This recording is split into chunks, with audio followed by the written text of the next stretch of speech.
Namaste all my dear friends. In this lecture or video, we are discuss about the structures of the plasma membrane.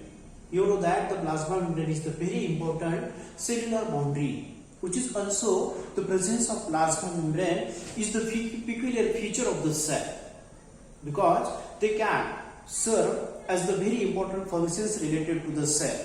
तर passes related आपण आजच्या video मध्ये structures of plasma membrane हा part study करणार आहोत. तर याच्या पाठीमागच्या व्हिडिओ मध्ये आपण प्लाझ्मा मेम्ब्रेनचं फ्लूइड मोझॅइक मॉडेल हा पार्ट डिटेल मध्ये बघितलेला आहे. तर आजच्या लेक्चर मध्ये हा जो प्लाझ्मा मेम्ब्रेन आहे याच्यापासून काही स्ट्रक्चर्स बनले जातात. मग हे कुठले असणार आणि त्याचा रोल काय राहतो हा पार्ट आपल्याला आजच्या लेक्चर मध्ये ह्या व्हिडिओ मध्ये बघायचा आहे. तर पाहिजेमध्ये आपण बॅक्टेरियल सेल पासून हा पार्ट स्टार्ट करूया. तर ह्या प्लाझ्मा मेम्ब्रेनचं जे पहिलं स्ट्रक्चर ह्या बॅक्टेरियल सेल मध्ये क्रिएट होतं. Such type of the part is called as the mesosome, which is the first structure present in or develop from this plasma membrane. म्हणजे प्लाझ्मा मेम्ब्रेन पासून काही पॉइंट्स किंवा structures बनले जातात. त्यातलं पहिलं स्ट्रक्चर आपण दाखवतोय कॉल्ड ॲज द मेसोसोम. आता ही जी मेसोसोमची बॉडी राहते, the mesosome is generally present in the bacteria. Means the imagination of plasma membrane in the form of vesicles, tubules or laminae. This is called as the mesosome. मग question असा बनतो, mesosome is the imagination of plasma membrane seen in the bacteria. मग हे mesosome एक plasma मेम्ब्रेनचं structure आहे जे कोणामध्ये बनलं जातं तर बॅक्टेरियामध्ये बनलं जातं. आता पुढे जाऊन पाहिजे जर मेसोसोम आपण घेतला तर मेसोसोमचे जनरली काय होतात, टू टाइप्स बनतात. In bacteria the mesosome is of the two type. One is called as the central mesosome, while the second one is called as the peripheral mesosome. मग आता हे टू पॉइंट्स इथं तयार झाले. जो मेसोसोम बॅक्टेरियाच्या बॉडीमध्ये प्रेझेंट राहतो हा टू टाइप मध्ये बनतो. One is called central mesosome, second one is called as the peripheral mesosome. आता मग डिटेल क्वेश्चन ह्याच्यावरती बनतो, meaning of the function of these two. आता सेंट्रल मेसोसोम काय करेल पहा, which is mainly for holds the nucleoid. मग या बॅक्टेरियल सेल मध्ये न्यूक्लियस नसतो, त्या न्यूक्लियसच्या नेमलाच आपण न्यूक्लिओइड असं कॉल करतो. मग हा न्यूक्लिओइड होल्ड करणं, हँगिंग करणं is the function of central mesosome. आणि हा पेरिफेरल मेसोसोम काय करेल पहा, this peripheral mesosome these are the storage of respiratory enzymes. म्हणजे पहा लागलीच्या लेवलला पकडून आपले 3 क्वेश्चन्स इथे एक्झाम साठी तयार होत आहेत. First part, the mesosome is the structure of plasma membrane. Mesosome present in the bacteria. कुठले टू टाइप येतात, one is the central mesosome, second one is the peripheral mesosome. मग सेंट्रल मेसोसोम काय करतो की अशा पद्धतीने पाहते सेंट्रल मेसोसोमचं स्ट्रक्चर आपल्याला प्रेझेंट दिसतं. एक कंडिशन अशी राहते, central mesosome present as a rod और द ट्यूब्यूल लाइक स्ट्रक्चर. आणि त्याच्या लोअर साइडला काय केला जातो, हा न्यूक्लिओइड असा प्रेझेंट राहतो. तर हा पेरिफेरल मेसोसोम जो आहे they are present at the peripheral margin. आणि जी सेलची पेरिफेरल असं आपलं स्ट्रक्चर येतं. तर याच्यावरती एक्झॅक्टली हा पेरिफेरल मेसोसोम पासून बनतो. आणि याच्यावरती काय होतात, रेस्पिरेटरी एन्झाइम स्टोअर राहतात. म्हणून हा पेरिफेरल मेसोसोम बॅक्टेरियामध्ये असं फंक्शन देतो, it is the major site of the metabolic activity. तर आपले हे 3-4 क्वेश्चन या पॉइंट मध्ये इथं कव्हर होतात. मग हा पहिला पार्ट झाला मेसोसोमचा. यापासून पाहिजे सेकंड स्ट्रक्चर अराइज होतं. Such second structural part is called as the microvilli. In some cell, the plasma membrane create the microvilli. आता पहा या मायक्रोविलायचा जर स्ट्रक्चरल प्लॅन आपण दिला, such microvilli are present in the epithelial cells. मग आपल्या बॉडीमध्ये कोण बघतो, इंटेस्टाइनच्या रिलेटेड काय होतात, ह्या इपिथेलियल सेल्स प्रेझेंट राहतात. आणि या इपिथेलियल सेलची जी आउटर मोस्ट बॉर्डर आहे, ह्या आउटर मोस्ट बॉर्डरलाच आपण काय कॉल करतो, called as the microvilli. While such type of the microvilli looks like brush border like appearance. आणि यापासून काय होते, ब्रश बॉर्डर लाईक अपीअरन्स बनला जातो. म्हणजे ही अपायकल एंड आहे पहा एपिथेलियल सेलचा. In short this cell is called as the EC stands for the epithelial cell. आणि काय इपिथेलियल सेलची जी काय अपायगल बॉर्डर राहते, अपायगल बॉर्डरला एक ब्रश बॉर्डरला एक स्ट्रक्चर बनलं जातं. So structure is called as the microvilli. आणि अशा टाइपचे मायक्रोविलाय काय करतील हो, दे कॅन इन्क्रीज, हा एक सिंबल दाखवतो, increase the surface area, surface area for the absorption. This is the function of this microvilli. मग आपले दोन क्वेश्चन इथे बनतील. Microvilli present at the apical end of epithelial cell which looks like the brush border like structure. आणि त्या मायक्रोविलायचं function काय असतं, increase surface area for the absorption. मग डायजेस्टेड फूड पाहिजे मायक्रोविलाय मधून असं पुढे पास होतं. जेवढा सरफेस एरिया जास्त तेवढा ऍब्सॉर्प्शनचा रेट काय असतो, जास्त असणार, इन्क्रीज असणार. मग हे सेकंड स्ट्रक्चर आहे जे प्लाझ्मा मेम्ब्रेन पासून बनतं. पुढचा स्ट्रक्चर आपण पार्ट कसा घेऊया, while the third one structural plan which is called as the लोमासोम. These are the लोमासोम. मग आता हे लोमासोम देखील काय राहतं, invagination of plasma membrane in a cytoplasm which is present or seen in the fungal cell. मग आता हे लोमासोमचा पार्ट आपल्याला कुठल्या सेल मध्ये प्रेझेंट दिसतो, which is seen in the fungi. म्हणजे क्वेश्चन बनेल, lomasome is the structure of plasma membrane seen in the fungus. आणि त्या फंजाई सेल मध्ये हा लोमासोमचा पार्ट प्रेझेंट आहे. मग या लोमासोमचं मेन फंक्शन काय राहतं पाहिजे, they can be helpful for or mainly for membrane vesicle trafficking, membrane or vesicle or trafficking. मग हे त्याचं काय इम्पॉर्टंट असं फंक्शन आहे. म्हणजे ज्या ठिकाणी काय होतं, सेल्युलर सिग्नल मध्ये हा पार्ट वापरला जातो. एखाद्या पॉइंट पासून जिथं सिग्नल क्रिएट होतो तिथून त्याच्या डेस्टिनेशन साइट पर्यंत ट्रान्सफर होणं, ह्यासाठी हे मेम्ब्रेन व्हेसिकल ट्रॅफिक किंवा ट्रॅफिकिंग ही प्रोसेस या लोमासोम थ्रू काय होते, फंगस सेल मध्ये ऑपरेट केली जाते. हा एक महत्वाचा पार्ट येतो ह्या प्लाझ्मा मेम्ब्रेनच्या स्ट्रक्चरचा. नंतरची जी काही पुढची बॉडी याच्यापासून बनते, next one part is called as the desmosome. पुढचा स्ट्रक्चरल प्लॅन ह्याच्यापासून तयार होतो, desmosome. This is the part of the or structural plan of the plasma membrane. आणि मग आता हा जो काही डेस्मोसोम आहे, हा डेस्मोसोम त्याच्या ओन प्रोटीन पासून क्रिएट होतो. जे प्रोटीन आपल्याला डेस्मोसोम मध्ये प्रेझेंट दिसतात, such type of the proteins are called as the cadherin proteins. हा डेस्मोसोम काय होतो का, एक्झॅक्टली ह्या कॅडेरिन प्रोटीन पासून बनला जातो. आणि अशा टाइपचे जे काही कॅडेरिन प्रोटीन्स येतात, such proteins are present in the intercellular space. आता इंटरसेल्युलर स्पेस म्हणजे काय होतं का, जर आपण अशा पद्धतीनं हा एक सेलचा ग्रुप दाखवला, तर अशा पद्धतीने ह्या सेल्स आहेत.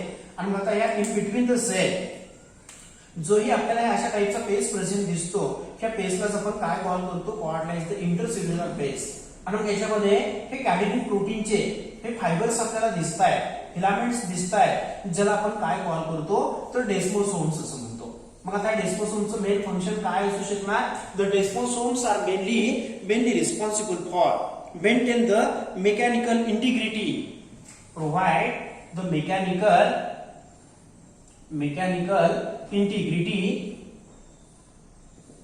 Integrity to the tissue. आणि एक प्रकारे हा मेकॅनिकल सपोर्ट ह्या टिश्यूला काय करतो, पण डेव्हलप करून देतो. का तर ह्या 4 सेलचा ग्रुप मी इथं दाखवलाय. मग ह्या 4 सेलच्या मध्ये जी पेस दिसते त्याला आपण इंटरसेल्युलर पेस असं म्हणतो.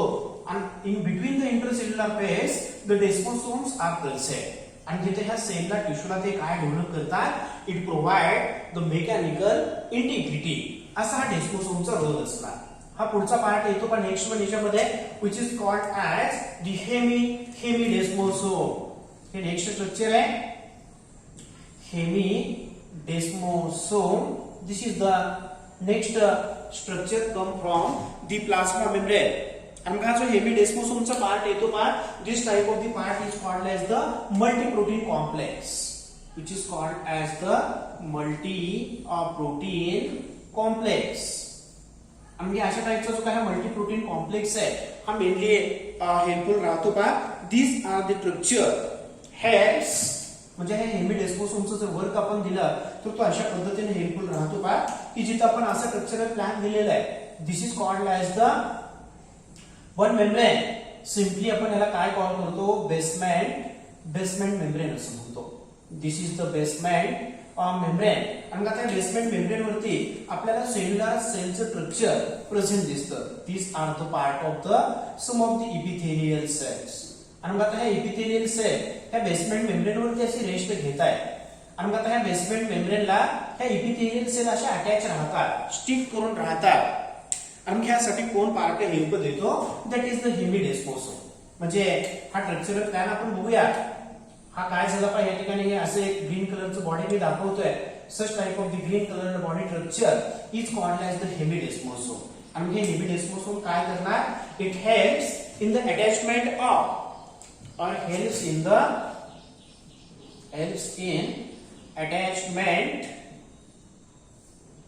attachment of the epithelial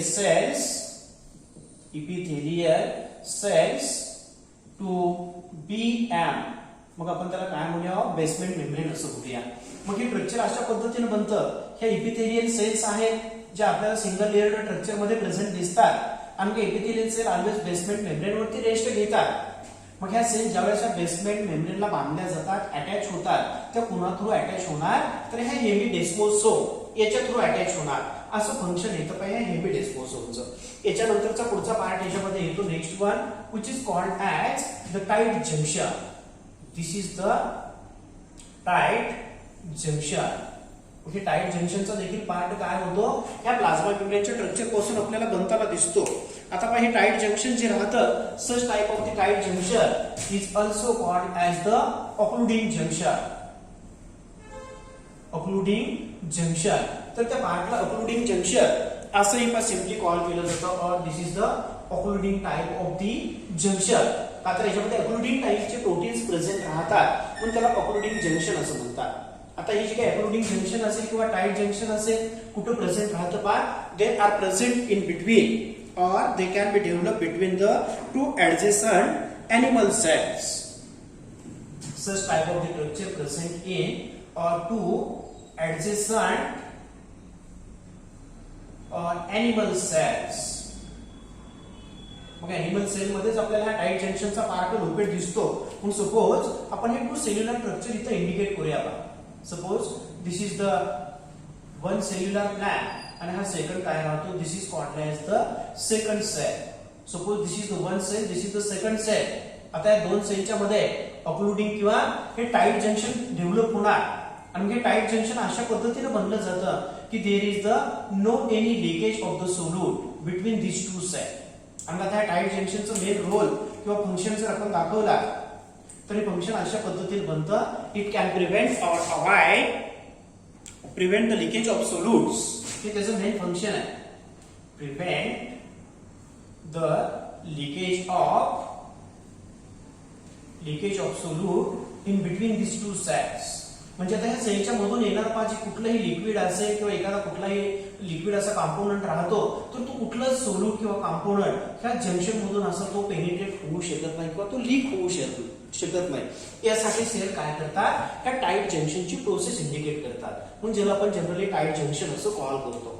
आणि यानंतरचा पुढचा एक पार्ट येतो काही स्ट्रक्चर पासून बनलेला. Next one which is called as the gap junctions.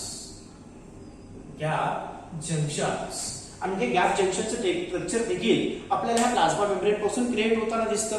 मग यामध्ये कंडिशन अशी आणली जाते, why such type of the gap junction act as a channel between two adjacent animal cell. Gap junction develops or occurs, which is the channels act as a channels between or two adjacent. AC stands for the animal cell. मग suppose आपण पण जा हा जर structural plan इथं दाखवला, तर अशा पद्धतीने हा काय झाला, सेलचा ग्रुप असणार आहे. हा एक सेल असेल, हा सेकंड सेल, अशा पद्धतीने आता ह्या सेल्स बनताय.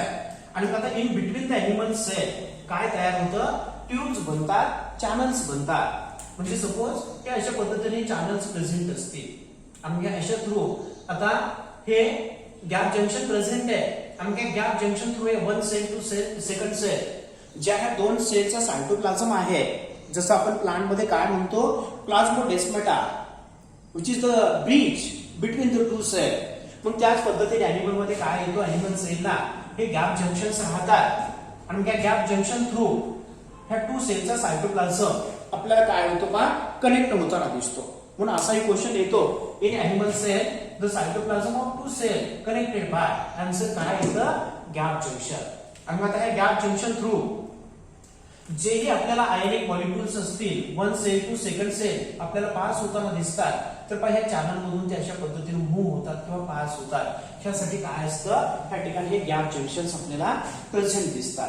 तर अशा पद्धतीने एवढे स्ट्रक्चर्स येतात, they are develop from the plasma membrane. आणि एक क्वेश्चन तुमच्या एक्झाम मध्ये या पॉइंट वरती बनला जाऊ शकतो की आपण टोटल पाहिजेमध्ये mesosome, microvilli, lomasome, desmosome, hemidesmosome, tight junction and the gap junction. These are the structures. Why such structures are arises from the plasma membrane. एक क्वेश्चन तुमच्या नीट सीईटी एक्झाम मध्ये याच्यावरती विचारला जाऊ शकतो. अशा पद्धतीने हा एक पार्ट तुम्ही इथं समजून घ्या, खूप महत्वाचा आहे. प्लाझ्मा मेम्ब्रेन वरती 100% आपण सांगितलं क्वेश्चन येतो, मग ते मॉडेल तरी विचारतील, ह्या प्लाझ्मा मेम्ब्रेनचे स्ट्रक्चर तरी विचारतील, किंवा राहिलेला आणखी एक पार्ट येतो ज्याच्यामध्ये प्लाझ्मा मेम्ब्रेनचे फंक्शन्स येतात. हे आपण नेक्स्ट व्हिडिओमध्ये तो पार्ट पुढे बघणार आहोत. तर अशा पद्धतीने एक पार्ट आपला इथं लिटल बट कव्हर होतो, structures of the plasma membrane. Okay, thank you.